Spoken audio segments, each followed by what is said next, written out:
What is your petition? It will be given you. And what is your request? கர்த்தருடைய பரிசுத்த நாமத்துக்கு ஸ்தோத்திரம். பரிந்து பேசும் ஜெபம். இன்றைய நாளுக்கான ஜெப குறிப்பு, எல்லா காவலோடும் உன் இருதயத்தை காத்துக்கொள் என்ற தலைப்பிலே நாம் ஜெபிக்க போகிறோம். அதற்கு நாம் எடுத்துக்கொண்ட வேத பகுதி நீதிமொழிகள் 4ஆம் அதிகாரம் 23ஆம் வசனம். நான் வாசிக்கிறேன். எல்லா காவலோடும் உன் இருதயத்தை காத்துக்கொள், அதன் எடுத்து நின்று ஜீவ ஊற்று புறப்படும். ஆமேன். பிரியமானவர்களே, நம் இருதயத்தை எல்லா காவலோடும் காத்து கொள்ள வேண்டுமானால் முதலில் நாம கண்ட்ரோல்ல வைக்க வேண்டிய 3 காரியங்கள் என்னன்னு பார்த்தோம்னா, நம்முடைய வாய், நம்முடைய கண், நம்முடைய கால்கள். அதை குறித்ததான வேத வசனத்தையும் நம்ம இந்த 24-25 நம்ம வாசிப்போம். வாயின் தாறுமாறுகளை உன்னை விட்டு அகற்றி உதடுகளின் மாறுபாட்டை உனக்கு தூரப்படுத்து. உன் கண்கள் நேராய் நோக்க கடவது, உன் கண்ணிமைகள் உனக்கு முன்னே செவையாய் பார்க்க கடவது. 26வது வசனம். உன் கால் நடையை சீர்தூக்கி பார், உன் வழிகள் எல்லாம் நிலைவரப்பட்டிருப்பதாக. வலதுபுறத்திலும் இடதுபுறத்திலும் சாயாதே, உன் காலை தீமைக்கு விலக்குவாயாக. ஆமேன். பிரியமானவர்களே, இன்றைக்கு நாம் இருதயத்தை எல்லா காவலோடும் காத்து கொள்ள வேண்டும். குடும்பத்திலே கலைகளை விதைக்கும்படியாக சத்ரு அநேக காரியங்களை ஒரு மனுஷனை பிஸியா வச்சிருப்பான். பிஸியா வைக்கிறதுக்கு முதல்ல அவன் பயன்படுத்துற 2 விஷயம் என்னன்னு தெரியுங்களா? வேலை பலூன்னு சொல்லிட்டு அதாவது பணியின் நிமித்தமாக வருகிற பார சுமை. இன்னொன்னு பாத்தீங்கன்னா நண்பர்கள். இந்த 2 காரியத்திலையும் பிஸியா வச்சிருப்பான் சாத்தான். அதனாலதான் நிறைய குடும்பத்துல பிரச்சனை வருது. எப்ப பார்த்தாலும் வேலைன்னு இருக்கீங்களே அப்படின்னு சொல்லுவாங்க சில மனைவிகள். சிலருடைய வாழ்க்கையில வருகிற பிரச்சனை என்னன்னு பாத்தீங்கன்னா ஃப்ரெண்ட்ஸ். எப்ப பார்த்தாலும் ஃப்ரெண்ட்ஸ்.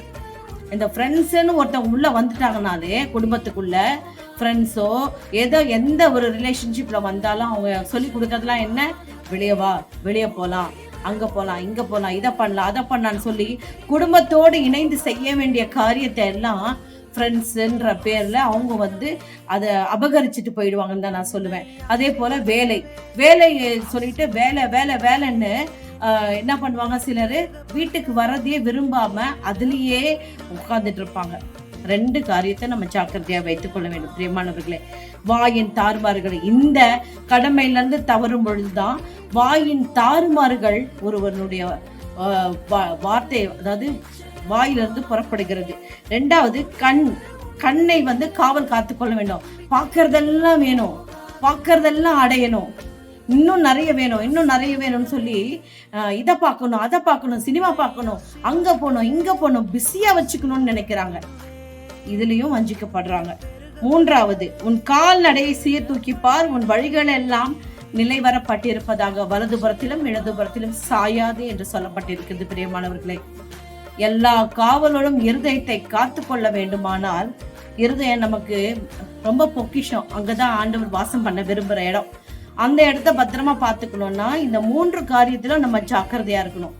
நோ சொல்ல வேண்டிய இடத்துல கட்டாயமா நம்ம நோ சொல்ல தெரியணும். யாரா இருந்தாலும் தள்ளி வைக்க தெரியணும். குடும்பத்துக்குள்ள எந்த நபருக்கும் முக்கியத்துவம் கொடுக்க கூடாது. எந்த ஒரு காரியமா இருந்தாலும் அது குடும்பத்தோட தான் சந்தோஷமா அனுபவிக்கணும் தவிர எந்த ஒரு 3வது நபரையும் நம்ம குடும்பத்தோடைய சந்தோஷத்துக்குள்ள கொண்டு வரவே கூடாது. நம்ம குடும்பத்து சந்தோஷத்தை வெளியே கொண்டு போய் கொடுக்கவும் கூடாது. அதே மாதிரி இதனாலதான் வாயின் தாறுமாறுகள், இந்த தேவையில்லாத சகவாசங்கள்லாம் உள்ள நுழையறதுனாலதான் கண் இச்சை, கால தவறான வழியில திருப்புறது, இது எல்லாமே நடக்குது. சோ இந்த காரியங்களை குறித்து நாம் ஜெபிக்க போகிறோம். நிச்சயமா கர்த்தர் நம் ஜெபத்தை கேட்பார். ஹல்லேலூயா. நன்றி ஆண்டவரே. எல்லா காவலோடு உன் இருதயத்தை காத்து கொள்ளும்படியாய் சொன்னீரே ஆண்டவரே. இந்த ஜெப குறிப்பை ஒவ்வொரு குடும்பத்திற்காகவும் நாங்க ஏறெடுக்கிறோம் தகப்பனே. ஒவ்வொரு குடும்பத்திலும் இருக்கிற ஆண்டவரே, கணவன் மனைவி பிள்ளைகள் என்று இருக்கக்கூடிய குடும்ப கூட்டை கர்த்தர் கட்டி பாதுகாக்கும்படியாய் ஜெபிக்கிறோம் ஆண்டவரே. உம்முடைய பரிசுத்த வல்லமையினாலே ஒவ்வொரு குடும்பத்தையும் நிரப்பும்படியாய் ஜெபிக்கிறோம் ஆண்டவரே. எல்லா காவலோடும் இருதயத்தை காத்து கொள்ள தேவையான ஞான ஞானத்தையும் பரிசுத்தத்தையும் கீழ்ப்படுதலையும் ஒழுக்கத்தையும் ஆண்டவரே, உமக்கு பயப்படும் பயத்தையும் ஒவ்வொருவருக்கும் தரும்படியாய் ஜெபிக்கிறோம் ஆண்டவரே. எல்லா கண்களின் இச்சைகளையும் எடுத்து போடுங்க, எல்லா வாயின் தார்வார்களை அகற்றி போடும்படியாய் ஜெபிக்கிறோம் ஆண்டவரே. எந்த ஒரு மூன்றாம் நபரும் எந்த குடும்பத்துக்குள்ளேயும் நுழைந்து களைகளை விதைக்காதபடி கர்த்தர் வேலி அடிக்கும்படியாய் ஜெபிக்கிறோம் ஆண்டவரே.